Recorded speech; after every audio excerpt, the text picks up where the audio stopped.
কিয়ামতের মাঠে কিছু মানুষকে আল্লাহ পাক পিঁপড়ার আকৃতিতে উঠাবেন, কিছু মানুষকে আল্লাহ পাক কিয়ামতের মাঠে পিঁপড়ার মতো আকৃতিতে হাসর করাবেন। তারা কারা? যারা এই দুনিয়াতে অহংকার প্রদর্শন করত।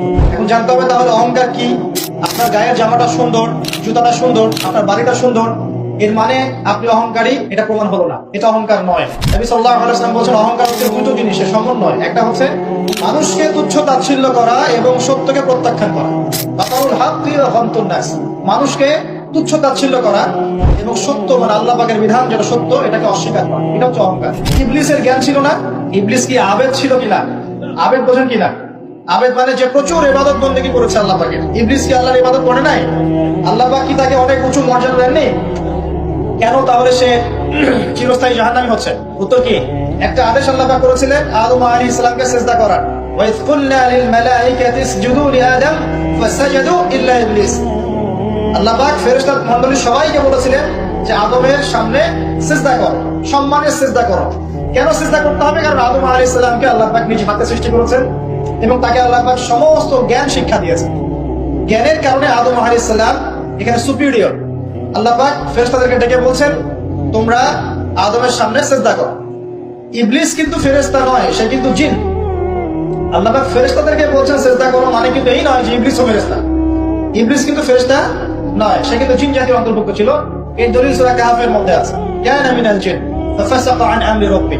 ইবলিস জিন জাতির অন্তর্ভুক্ত একজন সত্তা ছিল। সে সিজদা করলো না, যুক্তি দিল, একটা বাতিল কিয়াস করলো, সেটা হচ্ছে খালাকতানি মিন নার ওয়া খালাকাহু মিন তিন। আমাকে সৃষ্টি করেছেন আগুন দিয়ে এবং আদমকে সৃষ্টি করেছেন কি দিয়ে? মাটি দিয়ে। কেন আমি আদমকে সিজদা করব? মানে ইবলিস প্রমাণ করতে চাইলো যে আল্লাহর আদেশটা ভুল, আমি সঠিক না। আবা ওয়াস্তাকবার, সে উদ্ধত হলো এবং অহংকার প্রদর্শন করলো। এই একটা মাত্র কারণেই সে কিন্তু চিরস্থায়ী জাহান্নামের অন্তর্ভুক্ত হয়ে গেল। তো অহংকার কি? আল্লাহ পাকের আদেশটাকে তাহলে লঙ্ঘন করাই অহংকার, এবং অন্যকে তুচ্ছ তাচ্ছিল্য করাই কি?